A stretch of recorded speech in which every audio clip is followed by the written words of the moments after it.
welcome to the second review of the evening. Up this time is, well, Game Dev Studio. Yeah, so this is not a development suite. This is a tycoon game. Although it should be noted, there is a game called Game Dev Tycoon, and there's also Game Dev Story. Yeah, there are multiple of these. Like, I guess I'm not that surprised, given the idea of developing games is probably fairly popular among people who play games. Yeah, I guess I'm surprised there aren't more game developer simulators. Right. Now, how this one compares to the others, I couldn't say. I've never played the others. I have played this, and I can definitely say it is a tycoon game or a management game, however you want to define the genre. It is one of those. I didn't get super into it, but I was kind of disappointed at how little about it was specifically about game developing. I mean, it is kind of, and when you get good at it, Petty Fan, you're trying to put a desk in the bathroom. Don't do that. Don't worry about it. It's fine. Like, I get what you're saying, but to clarify, this is about running a game developer studio in a very literal sense. Like, you're not really focusing on the game that they're developing. There is some inputs in that direction, but this is a business simulator. Yeah, you have to decide what kind of games you want to develop, and unless you set it to be randomized, there are beneficial and harmful synergies between different kinds of properties. Like if you try to make an adventure game with no story, it might be bad, but you can also randomize those so that you literally don't know. Yeah. The point of order is you're more focused on the creating and selling of video games as a product. Rather than as anything else. Yeah. That's kind of how tycoon games go. You have to install lights or the workstations don't count. It's dumb. Don't fight. I mean, it makes sense, but also the fact that, like, literally. Yeah. Anyway, and in pretty typical tycoon fashion, your main mode is you are a small one dev studio. I will note that you do actually have a studio here, which isn't exactly congruent with real life, since we've met actual developers who don't actually develop out of a studio. Or rather, their home is their studio, is what I'm getting at.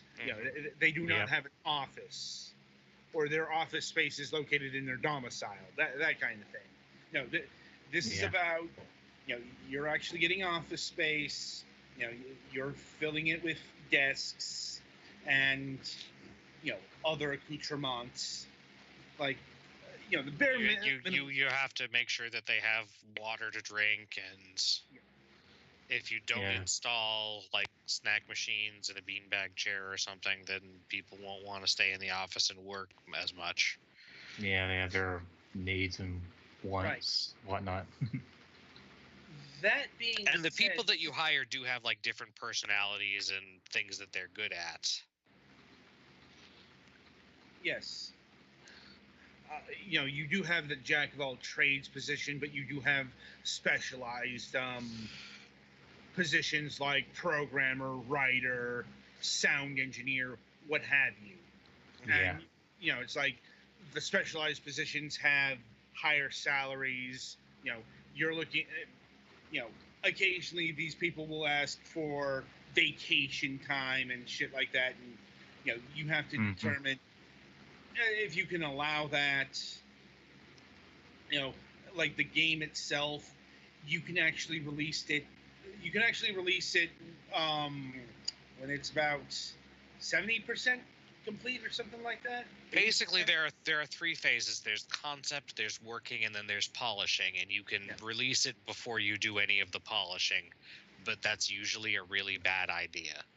Yeah. It's like, once again, this game is, it's not taking into account the modern times. Like, early access is a thing. Right. Like, Who do early you think access you are, Ubisoft? Yeah. Well, it's also important to remember that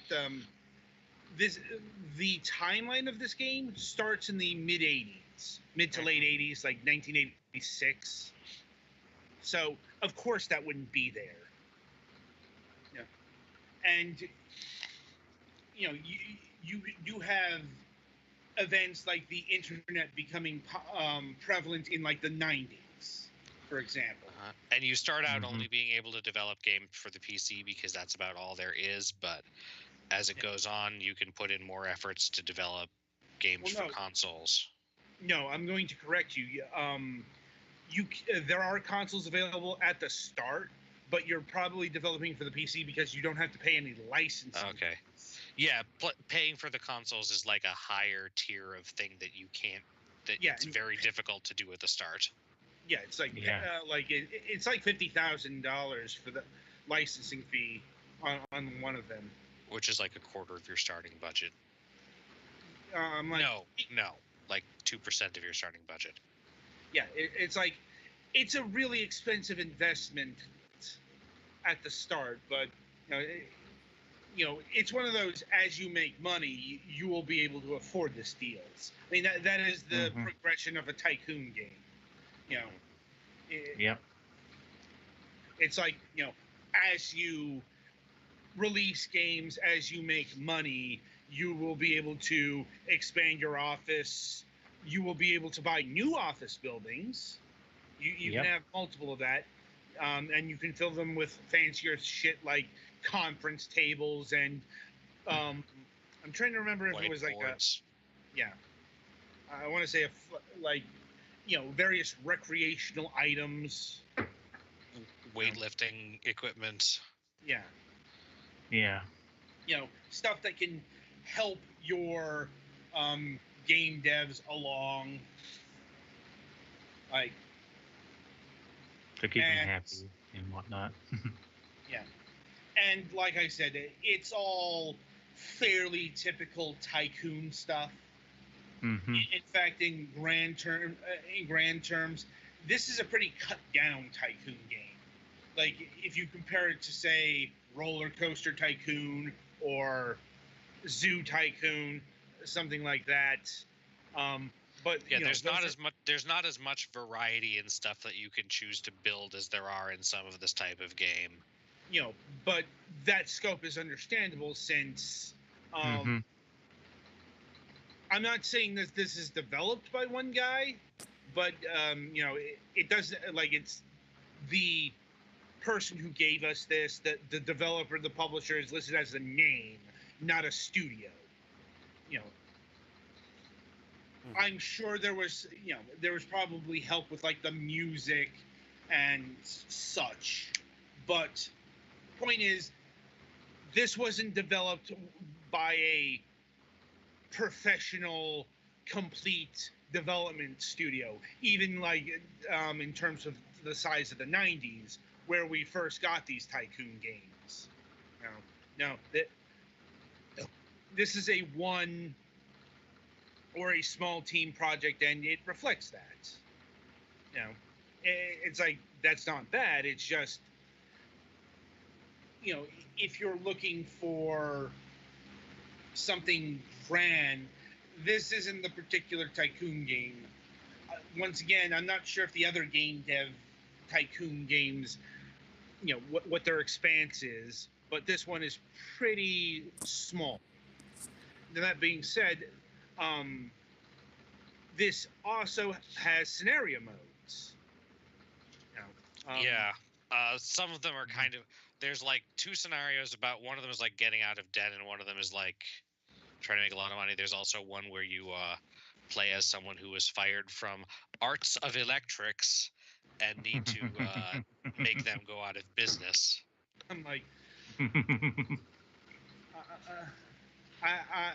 I'm sure that any resemblance to any evil corporations, living or deceased, is purely intentional. Yeah. Yeah. Yeah. That being said, yeah, game rivals will eventually be a thing. Like that's a Yeah. Yeah, that's a later. It's in the scenarios, and I think it's in the. There are two different modes. There's a story mode that is fairly open ended, and then there's literally just start from scratch free mode. Yeah. And the goal of the story mode, outside of the rags to riches, is your interceding goals is to make your investor happy. Mm-hmm. You mentioned that this is a business simulator. Yep. Like, because that sounds like business, all right. As far as your developers are concerned, they can take a vacation after the game ships. Or be laid off, depending on how much of an asshole you are. But you got to make sure that the investor gets his money back within the requisite amount of time, or it's game over. Right, because they'll get mad at you for not getting. Yeah, it's like that's literally what happens, both in the game and in real life. So I can't say it's off message there. Mm-hmm. Yeah. Now, in terms of graphics, surprising aesthetic here, since it's kind of going for retro pixel art, like, which is a common aesthetic in the indie scene, but matching that up to a tycoon game, that's actually pretty rare. Yeah, you usually get utilitarian 3D models for this kind of thing. Yeah. Yeah. Because the retro sprite stuff, well, tycoon games didn't really exist back in the 8-bit computer days. Aside from like SimCity, which was not quite a tycoon game. Yeah. Well, it's like if you want the grand progenitor of tycoon games, I believe it was Railroad Tycoon. And that was released in 1991, if I'm remembering correctly. That's still pretty old, but yeah. That's still the 90s. Yeah. Let me just make sure I'm correct on my dates here. 1990. Still, Still, my point is, this is the game that gave us the designation of tycoon in the first place. Right. So, point of order is, if you're going to go retro with this, it's going to look more like a 16-bit, Super NES game, something like that. Not like the graphics here definitely more 8-bits. Probably at the end of the day utilitarian. I couldn't say exactly. That's the kind of thing that an interview would uncover. Mm-hmm. And also the music was a big surprise. Really enjoyed the music.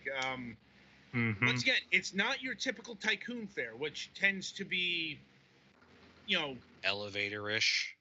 Yeah, I was about to say bland. No. Mediocre. Yeah, it's not necessarily mediocre, just bland. Like, they're intentionally being white noise here because, because these games you spend a lot of time staring at floor plans trying to decide what to put where. Yeah. Yeah, that'll be the focus. Yeah, this game has a chiptune electronica soundtrack. Yeah. And nice effort. Yeah, it's easily the highlight of the presentation. And I don't, when when the developer gets to this part, yeah, it's like if a soundtrack becomes available, I would recommend that because it's got a really good soundtrack.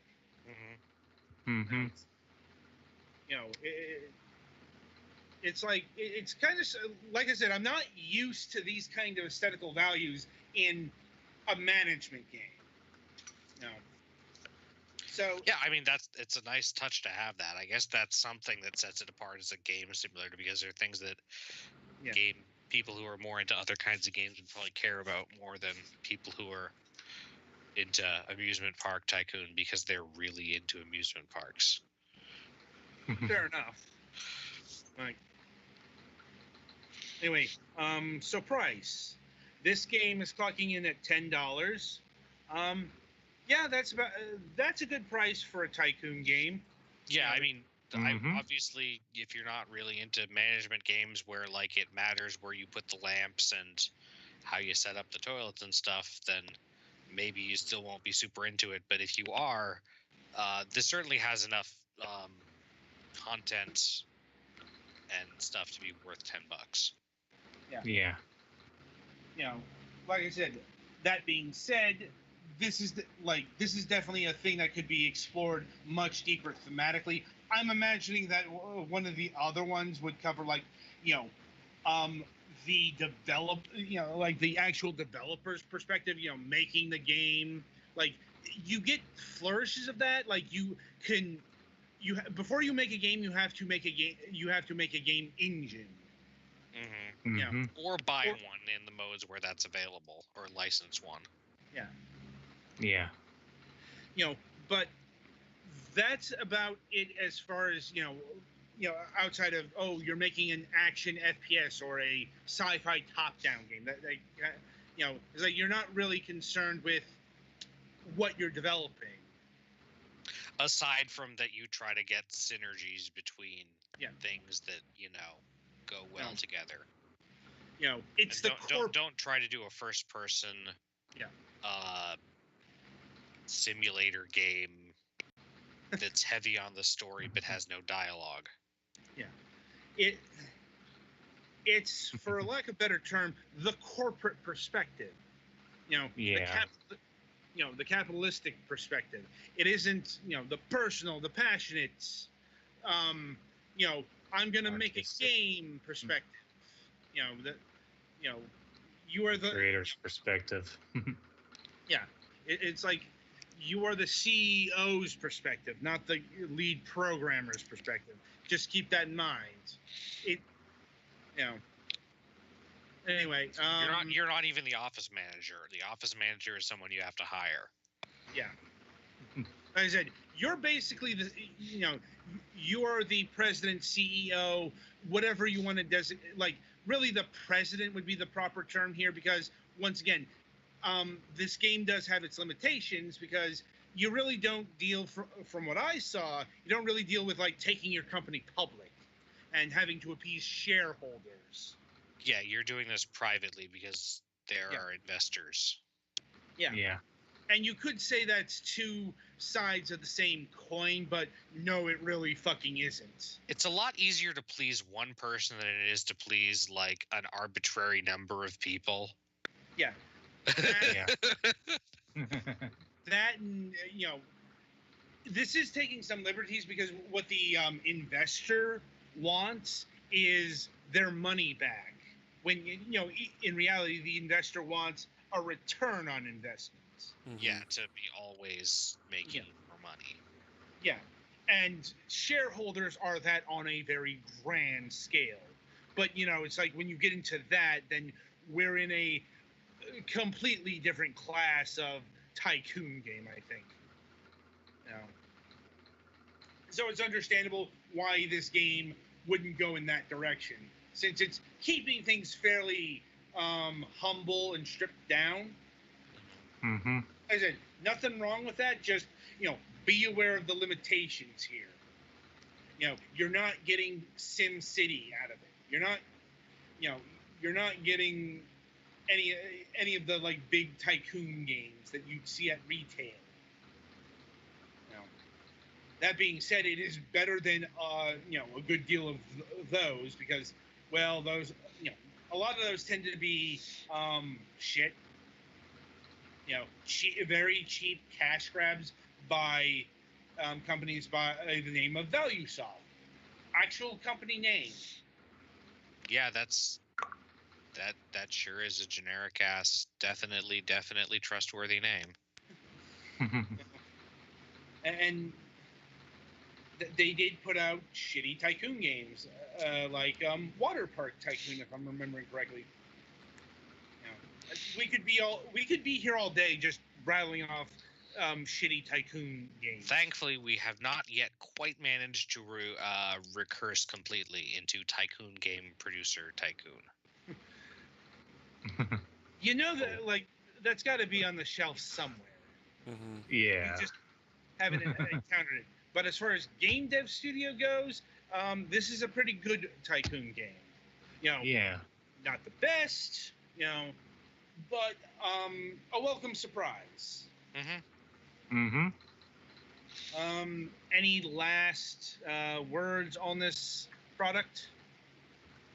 Not really. It's like this isn't really my cup of tea, but I can see somebody enjoying it. Yeah, this is an enjoyable game development tycoon game from the management perspective, as I already said. All right, then. So that'll about do it for this installment of the Fragments of Silicon Reviews. The week ahead. We were supposed to have a Tuesday show this week, but things got delayed a couple weeks. Things came up. Game got delayed. It happens. Such is life. Yeah. But on October 10th, we shall be having Jeff Probst of Hidden Path Entertainment. Hidden Path Entertainment is actually a pretty notable developer. Probably one of the more notable developers we've had on the program. If you don't know who they are, you might know some of their games. They're the people behind the Counter-Strike Global Offensive, or at least they were. I'm not sure if they're still working on that game, but they did make like the initial version. That is something we'll have to ask. But they also were their best known original property is probably Defense Grid. Like that's considered to be one of the top tower defense games or tower defense game series. They also worked on the HD port of Age of Empires 2. They've been doing a new tactical game for virtual headsets, Brass Tactics. They also started out by doing a Xbox Live Arcade adaptation of Wits and Wagers. Weird origins. Indeed. They've got other stuff as well, but point of order here is they've done a lot of stuff. They've done a lot of stuff that you've probably played, and we're going to be covering that history on Wednesday. So just a warning here, this might be one of those interviews where we go the entire show. It's not something that's set in stone. It's one of those, we have to see how the interview plays out, and then I make the call to go long, or we talk about what we're going to talk about this week. So just throwing that out there now. Probably have a reminder on Wednesday. It's like, right. Though until then, I do wish you good gaming.